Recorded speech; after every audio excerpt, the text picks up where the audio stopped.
حضرت عیسیٰ علیہ السلام کے آسمان پر اٹھا لیے جانے کے بعد عیسائیوں کا حال بے حد خراب اور نہایت ابتر ہو گیا تھا۔ لوگ بت پرستی کرنے لگے اور دوسروں کو بھی بت پرستی پر مجبور کرنے لگے، یہاں تک کہ ان کا بادشاہ بھی بہت ظالم تھا۔ جو بھی بت پرستی سے انکار کرتا اس کو قتل کر ڈالتا تھا۔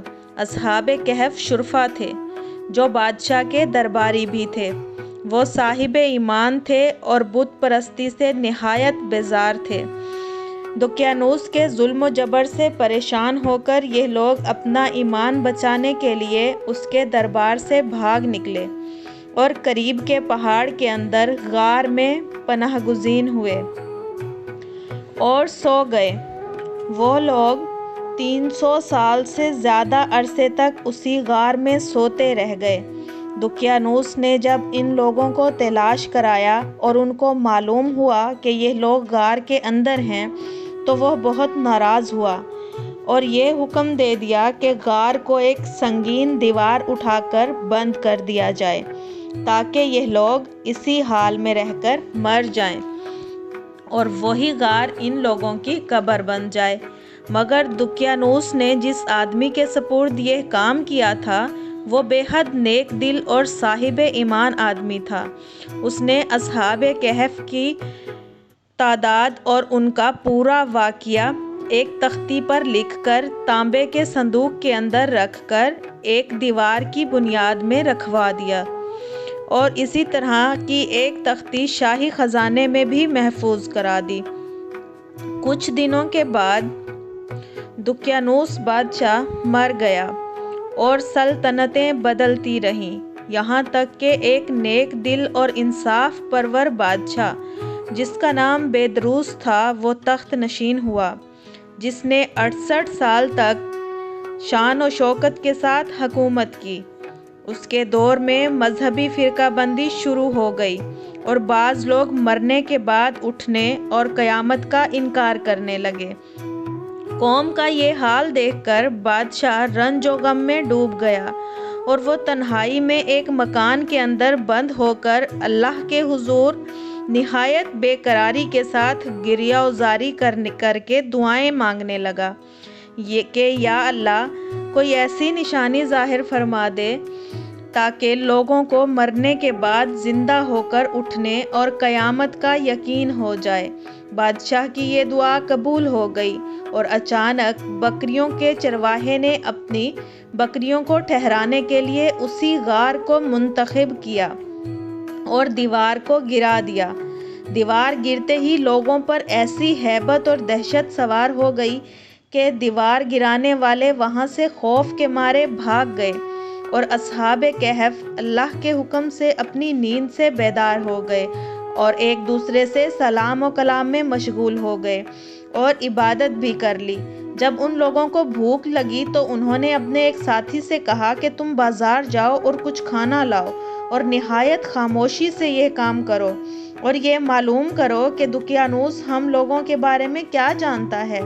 وہ ساتھی غار سے باہر نکل کر بازار چلے گیا اور یہ دیکھ کر حیران رہ گئے کہ شہر میں ہر طرف اسلام کا چرچا ہے اور لوگ اعلانیہ طور پر حضرت عیسیٰ علیہ السلام کا کلمہ پڑھ رہے ہیں۔ وہ یہ منظر دیکھ کر حیران ہو گیا کہ الہی یہ کیا ماجرا ہے، اس شہر میں تو ایمان اور اسلام کا نام لینا بھی جرم تھا، آج یہ انقلاب کہاں سے اور کیوں کر آ گیا۔ پھر وہ ایک نان بائی کی دکان پر کھانا لینے گیا اور دقیانوس کے زمانے کا روپیہ نکال کر دیا جس کا چلن اب بند ہو چکا تھا، بلکہ کوئی اس سکے کا دیکھنے والا بھی باقی نہیں رہ گیا تھا۔ دکاندار کو شک ہوا کہ شاید اس آدمی کو کوئی پرانا خزانہ مل گیا ہے، چنانچہ دکاندار نے ان کو حکام کے سپرد کر دیا اور حکام نے ان سے خزانے کے بارے میں پوچھ تاچھ شروع کر دی اور کہا کہ بتاؤ خزانہ کہاں ہے۔ بلیخا نے کہا کہ کوئی خزانہ نہیں ہے، یہ ہمارا روپیہ ہے۔ حکام نے کہا کہ ہم کس طرح مان لیں کہ یہ روپیہ تمہارا ہے، یہ سکہ تو 300 برس پہلے پرانا ہے اور صدیاں گزر گئی ہیں، اس سکے کا چلنا بند ہو گیا ہے اور تم ابھی جوان ہو، لہٰذا صاف صاف بتاؤ کہ کیا مسئلہ ہے۔ یہ سن کر بلیخا نے کہا کہ تم لوگ یہ بتاؤ کہ دقیانوس بادشاہ کا کیا حال ہے۔ حکام نے کہا، آج تو اس زمین پر اس نام کا کوئی بادشاہ نہیں ہے۔ ہاں، سینکڑوں برس گزر گئے کہ اس نام کا ایک بے ایمان بادشاہ گزرا ہے جو بت پرست تھا۔ ابھی کل ہی تو ہم لوگ اس کے خوف سے اپنا ایمان اور جان بچا کر بھاگے ہیں۔ ہمارے ساتھی قریب ہی ایک غار میں موجود ہیں، تم لوگ میرے ساتھ چلو، میں تم لوگوں کو ان سے ملا دیتا ہوں۔ چنانچہ حکام اور مکین شہر کثیر تعداد میں اس غار کے پاس پہنچے۔ اصحاب کہف بلیخا کا انتظار کر رہے تھے۔ جب ان لوگوں کی واپسی دیر سے ہوئی تو ان لوگوں نے خیال کیا کہ شاید بلیخا گرفتار ہو گیا ہے، پر جب انہوں نے غار کے منہ پر بہت سارے آدمیوں کا شور و غل سنا تو وہ سمجھے کہ غالباً دقیانوس کی فوج ہماری گرفتاری کے لیے آ پہنچی ہے۔ تو یہ لوگ نہایت اخلاص کے ساتھ ذکر الہی اور توبہ استغفار میں مشغول ہو گئے۔ حکام نے غار پر پہنچ کر تانبے کا صندوق برآمد کیا اور اس کے اندر سے تختی نکال کر پڑھی۔ تختی پر اصحاب کہف کا نام لکھا تھا اور یہ بھی تحریر تھا کہ یہ مومنوں کی جماعت اپنا دین بچانے کی خاطر اور اس کی حفاظت کے لیے دقیانوس بادشاہ کے خوف سے اس غار میں پناہ گزین ہوئی ہے۔ تو دقیانوس نے خبر پا کر ایک دیوار سے ان لوگوں کو غار میں بند کر دیا ہے۔ ہم یہ حال اس لیے لکھتے ہیں کہ جب کبھی یہ غار کھلے تو لوگ اصحاب کہف کے حال سے مطلع ہو جائیں۔ حکام یہ عبارت پڑھ کر حیران رہ گئے اور ان لوگوں نے اپنے بادشاہ بیدروس کو اس واقعے کی اطلاع دی اور بیدروس بادشاہ اپنے امراء و عمادین کو ساتھ لے کر اس غار کے پاس پہنچا۔ تو اصحاب کہف نے غار سے نکل کر بادشاہ سے ملاقات کی اور اپنی سرگزشت بیان کی۔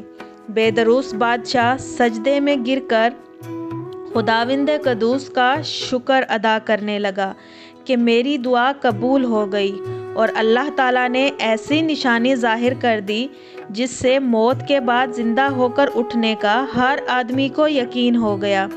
اصحاب کہف بادشاہ کو دعائیں دینے لگے کہ اللہ تعالیٰ تیری بادشاہی کی حفاظت فرمائے، اب ہم تمہیں اللہ کے سپرد کرتے ہیں۔